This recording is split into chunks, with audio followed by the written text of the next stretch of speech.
Okay, this is going to be a short video about the NBA Finals.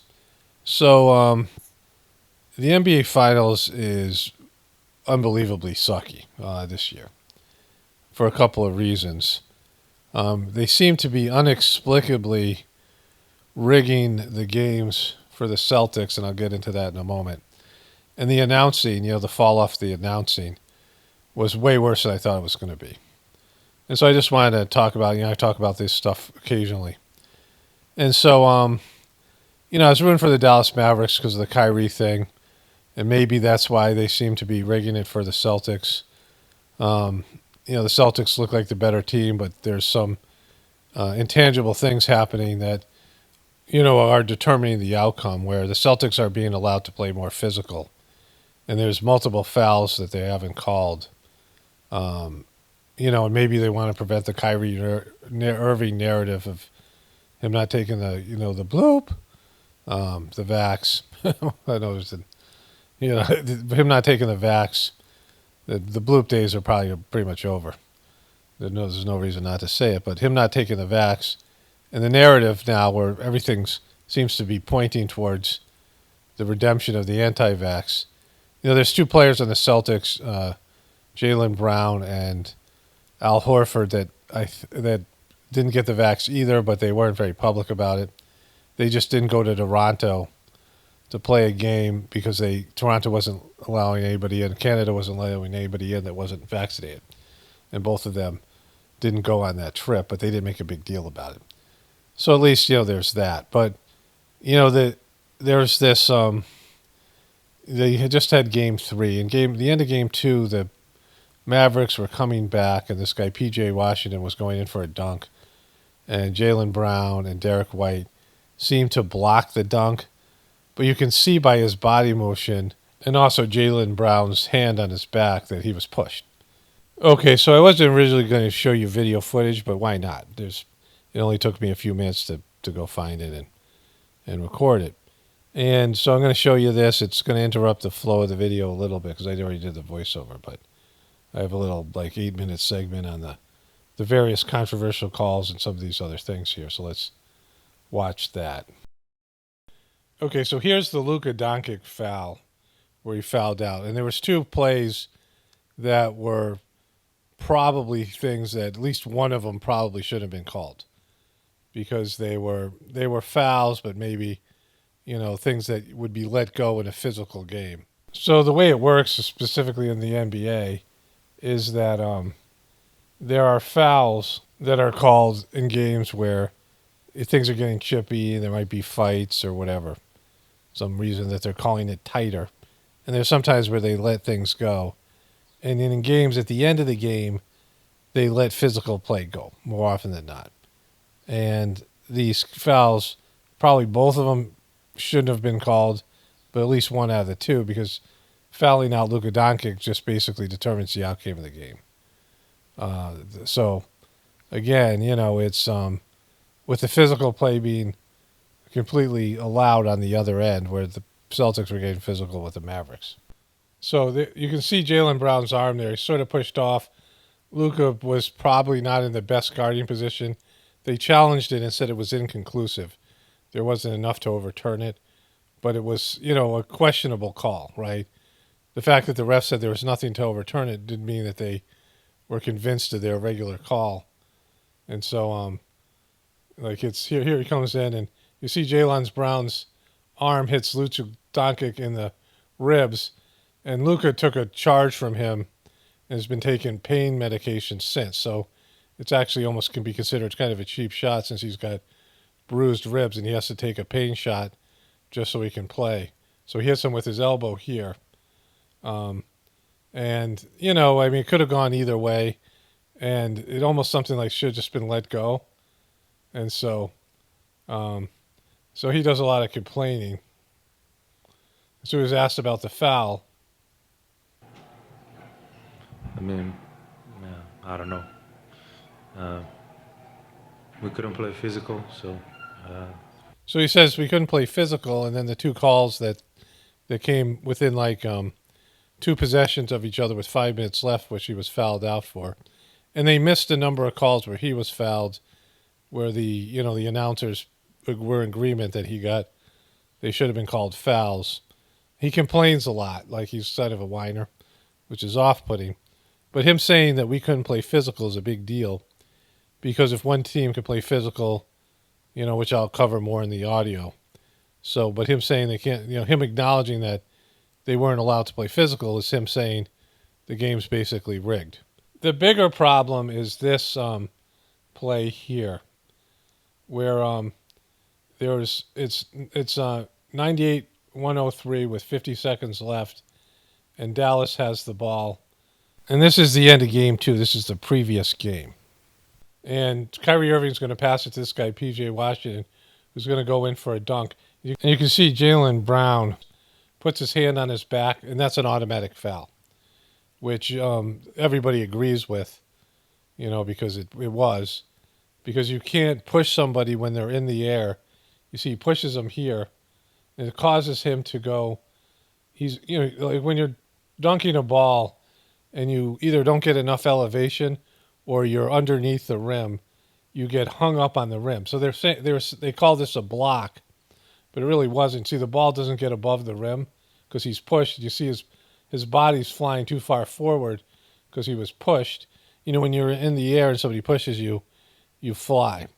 And just the way this looked, this should have been called a foul. And it would have cut if he makes a foul shot, it cuts the lead to 3 with 50 seconds left.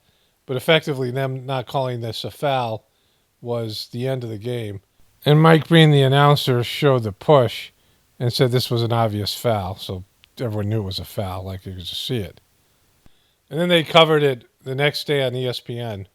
To get peak efficiency yet. There's no question it's a foul, but There's no question it's a foul. So all these guys agree it's a foul. Get a stop.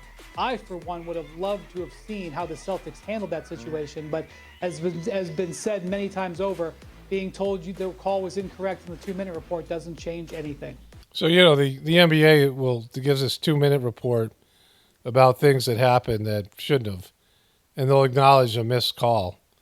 But again, everyone was in agreement this should have been a foul call, and the game could have turned out differently because of it, right? And it was an easy call to make because either, it's a fast break and everyone could see what's going on. It's not like in the trenches and, something that's happening where the officials aren't watching what's happening. The hand is on the guy's back, and that's an automatic foul call because you don't know whether he pushed him or not, but you just assume he did. And he did push him. And so it wasn't a call that should have been missed. It was intentionally ignored, and it changed the outcome of the game. Them missing this call ended the game. There's no chance of Dallas winning because of the point differential. They're already up 5, and that's a 2-possession game with limited time left, right? And so why it's important is the following game, they're supposed to do these things called makeup calls. When you know that the officials have blown the game, and it went the opposite way. There's going to be a questionable call again against P.J. Washington for a screen, and Luka Doncic has these 2 questionable calls in which he fouls out. And so instead of making up for their blown call in game 2, they screw the Mavericks again and the end of the game by these other controversial calls. I cover this a lot in the voiceover. I've already done the voiceover that you're hearing, so I just want to put these in here. But the NBA, if they're going to rig the games, it's to make them competitive and entertaining, to make them better to watch. This game was hard to watch. The whole series has been hard to watch by the way that they're calling the game. I guess if you're a Celtics fan, it's a little bit different. But, Dallas was Boston had just scored. So they were up 1, and then they were up 3.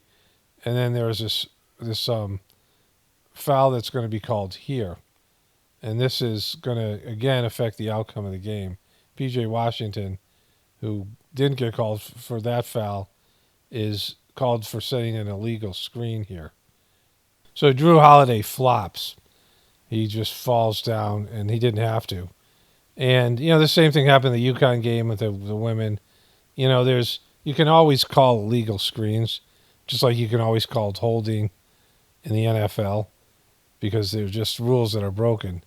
and he might have been moving a little bit, but they're so far away from the basket that there's zero reason to call this call, especially after the missed calls in the other game or the missed foul call in the other game.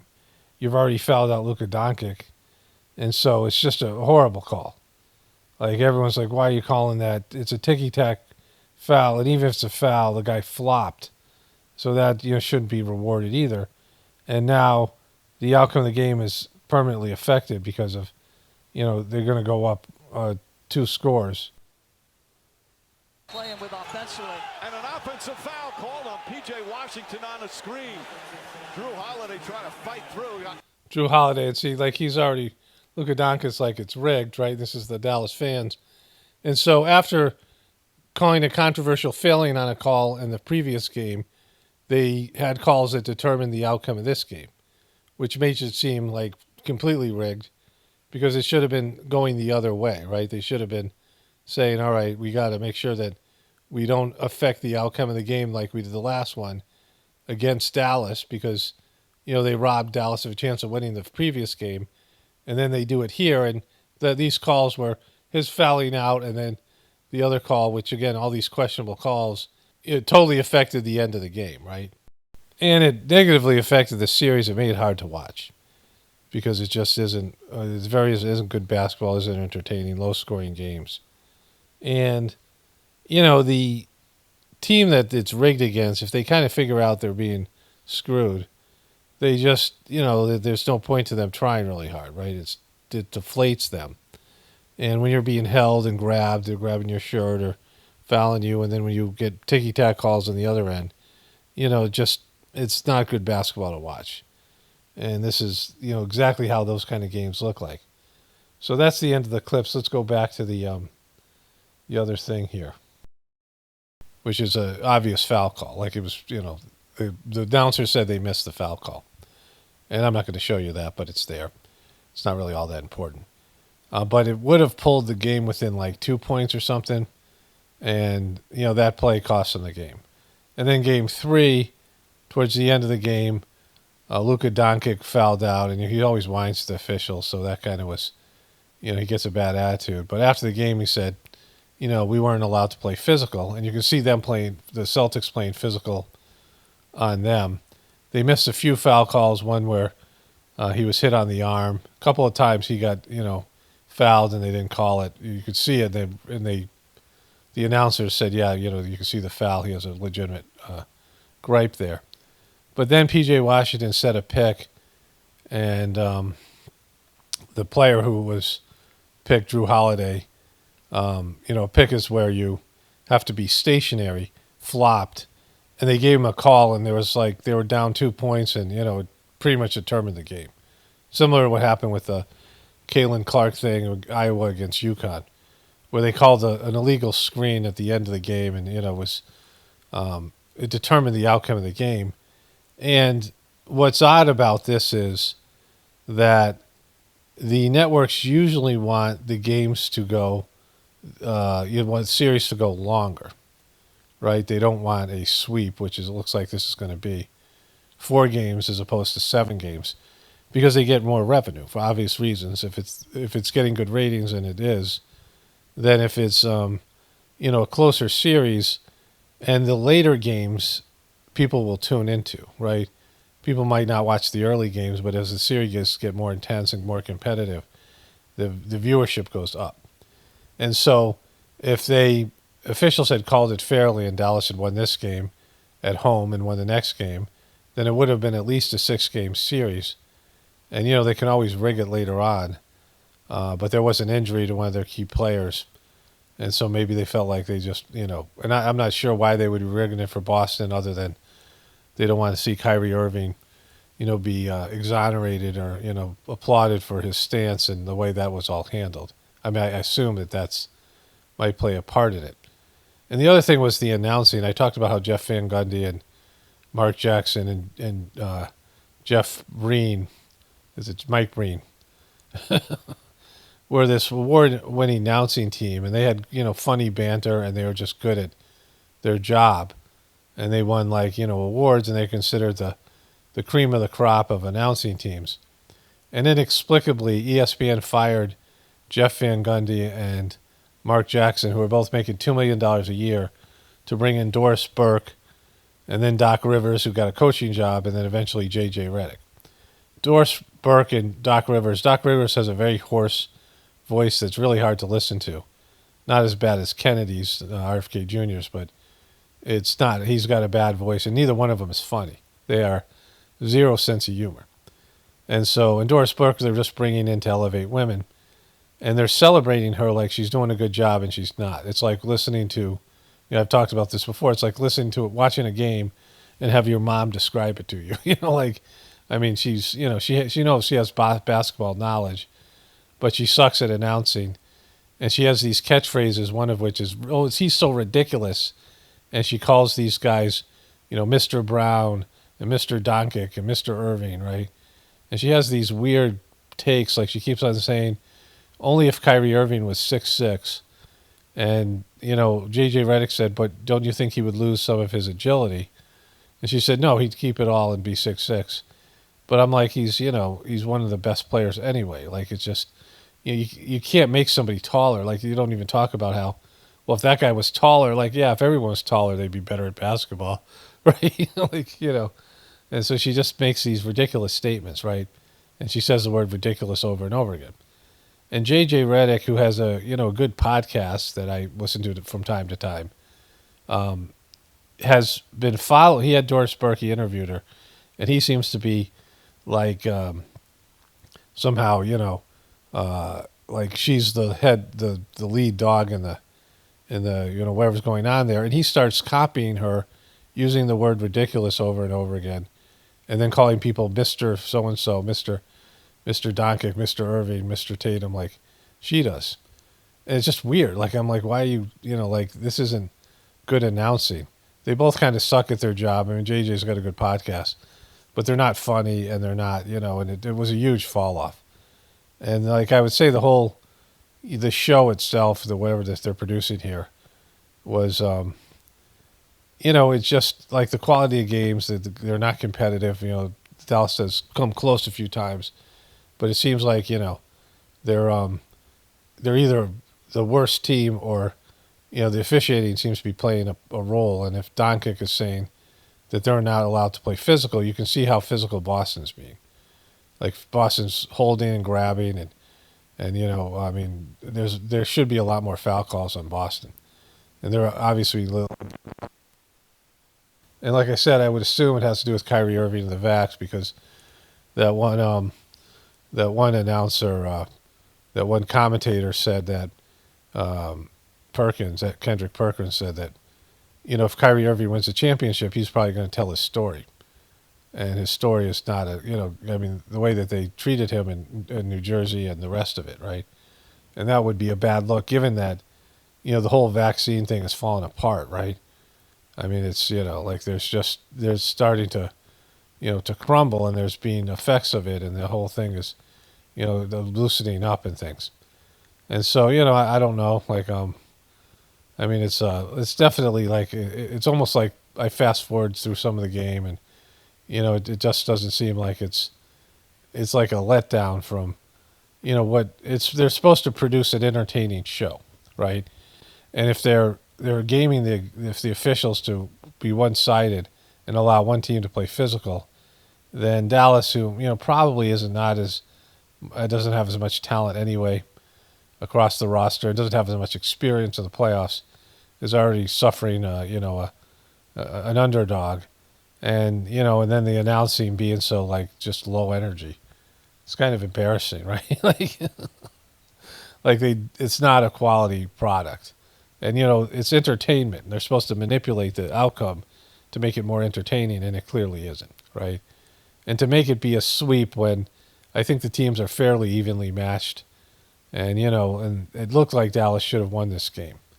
It seemed like, they were outplaying Celtics, but the Celtics were able to, clamp down on defense by being overly physically aggressive and doing things that should have been called as fouls. And when one team is allowed to play physical and the other isn't, when they're officiated differently, you don't have a chance. And it's hard to see because a lot of times it's off the ball, And it's like guys holding other guys, and there's a few plays where you can see the guy grabbing some other guy's shirt or doing things, and no fouls are called, and so therefore they can get away with it. And then on the other end, they're calling like everything on Dallas, and so they can't they can't stop the Celtics. And usually what they do is they give some advantage to the home team, and they hope that the series goes 7 games, because that's where the money is. And the only reason that there must be some other reason that they would be pushing for a sweep here. So especially in this game 3, and it seems to be like, I think it's tied to the Kyrie Iring vaccine situation, because I don't think there's any other explanation.